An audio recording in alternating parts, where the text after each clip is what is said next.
Welcome to your Barbados Today evening news update for Monday, September 21st. The Ministry of Education, Technological and Vocational Training is reporting a smooth start to the new school year. However, Acting Chief Education Officer Joy Adamson admitted that there were challenges at some school gates. Students returned to the classrooms today after several months away due to the COVID-19 pandemic. However, they returned with strict protocols in place, including physical distancing, mask wearing, and hand sanitizing. One of the main complaints coming in is the entrance in terms of the temperature, taking the temperature and coming into the school. So we're working with some principals to see how we can speed that process up because it is a new process. So obviously there will be some delays there. Generally, students were very excited to be back at school. Teachers were very excited to be back at school. I had the privilege of visiting some primary schools, and all of the officers at the Ministry of Education would have gone out today and visited schools. We have no adverse reports, except we had to close one school early so that we would have some work, remedial work completed at that location, but everything should be ready for tomorrow. As you can appreciate, we've been doing a lot of cleaning and remediation at our school plants, and therefore there are things that we will have to continue to work on. Speaking at a press conference, Adamson revealed that some schools will not reopen tomorrow as previously announced.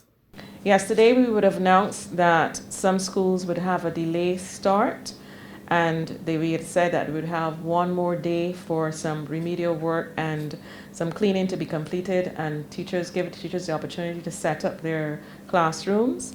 I am pleased to announce that the St. Matthew's Primary School, the St. Martin's Mangrove School, and the Half Moon Primary School, they will be ready for the students tomorrow.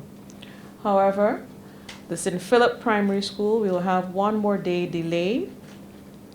St. Stephen's Primary, they're also going to have one more day delay. At the St. Paul School, we have quite a few areas that we still have to address, and the cleaning still has to be completed and the form set up. So what we have decided, we've worked along with the principal, is that there will be online teaching for the St. Paul's primary school students for the rest of the week in the morning half. So that will allow the teachers to then go to the school plant to set up so that school can start from Monday face-to-face.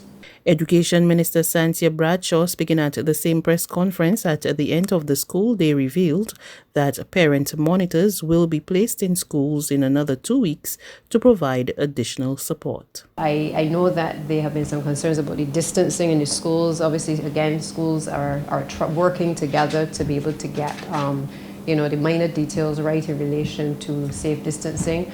Within the course of the next at least 2 weeks, we hope to be able to have the parent monitors in place across the various schools. Obviously, we've looked at the various schools and tried to identify schools that are large that may require additional support, and I think there are a few that are over, for instance, the complement of 500 on the school roll. So obviously they will have an additional complement of support, and we have been working through with the ancillary staff to be able to better deploy them across the system. There have been some changes. I think some people have been redeployed.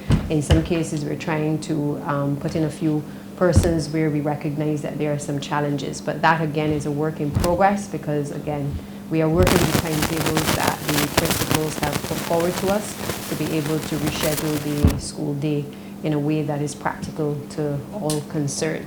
She also said the ministry was also looking into concerns that have been highlighted. As it relates to the concern expressed by parents that they have maybe more than one child at various institutions and they're trying to balance the ability to manage the various timetables. We have been revisiting that and trying to work again with the principals to see how we can fine-tune it.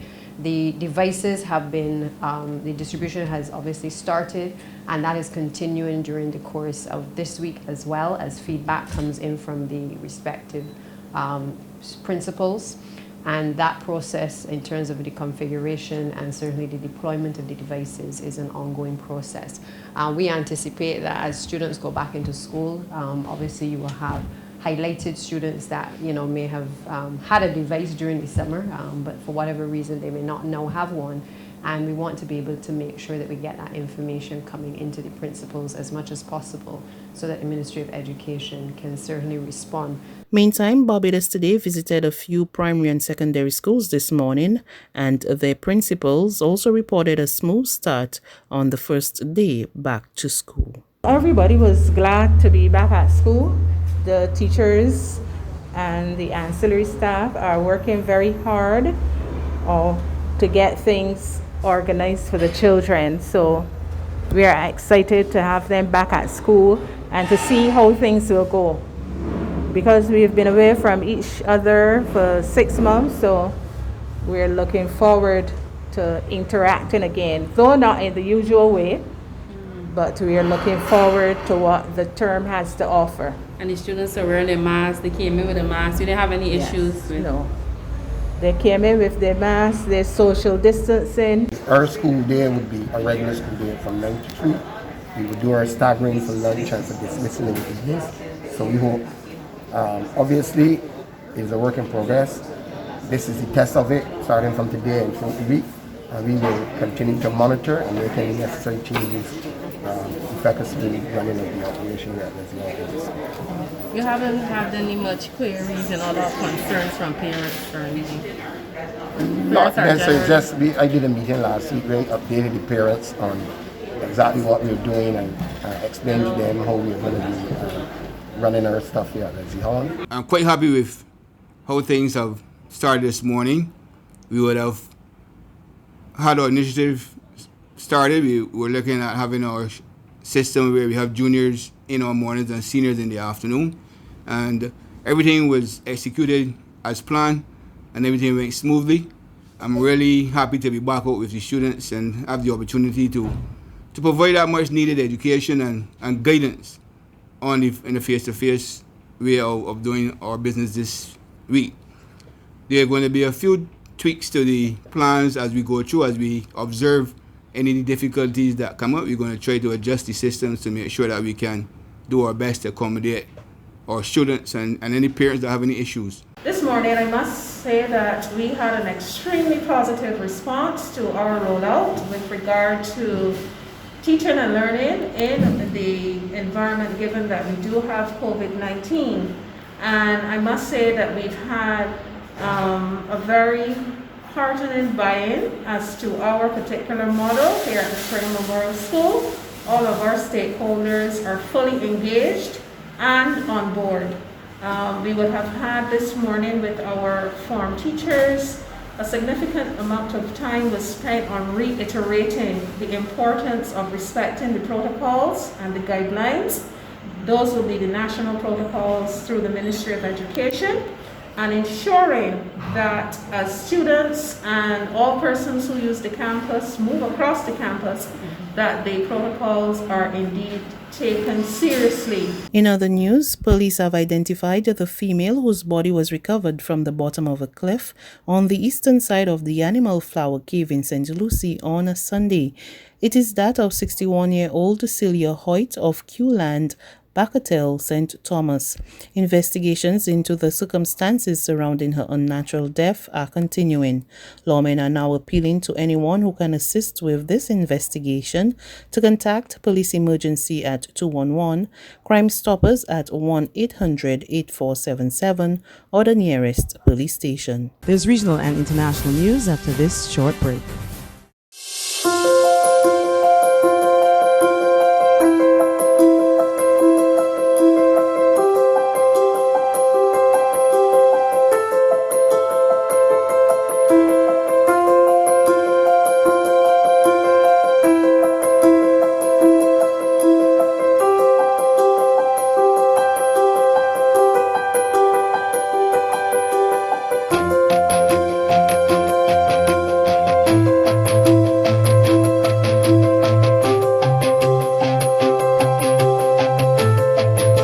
Barbados Today, news you can trust.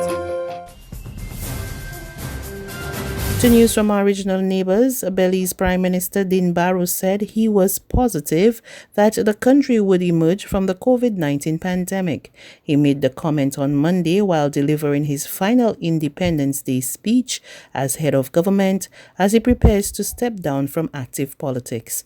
The virus has killed 19 nationals and infected 1,536 others to date. Notwithstanding all this, I am certain that we will defeat this COVID-19. Even as I speak, there is qualified good news. That is because the testing record over the last month or so shows a trending deceleration of positive cases. On Saturday, there were just 16 positives from 256 samples. I believe that's about a 6.25%. Now, Sunday, it came back up a little bit over 10%, but still a far cry from where it was about a month or so ago, when in 1 week there was a more than 40% jump in the percentage positives from the samples tested.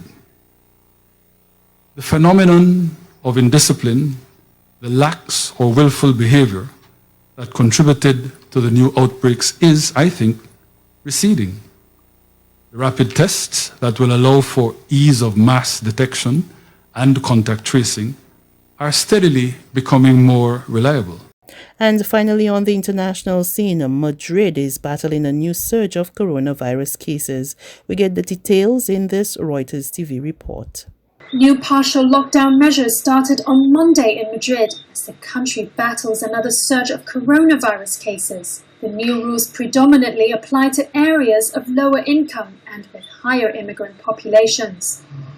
In Vallecas, Madrid's southern working-class district, police set up checkpoints to enforce the new measures. The area has one of the highest infection rates in the capital, but some residents are not pleased by the localized lockdowns.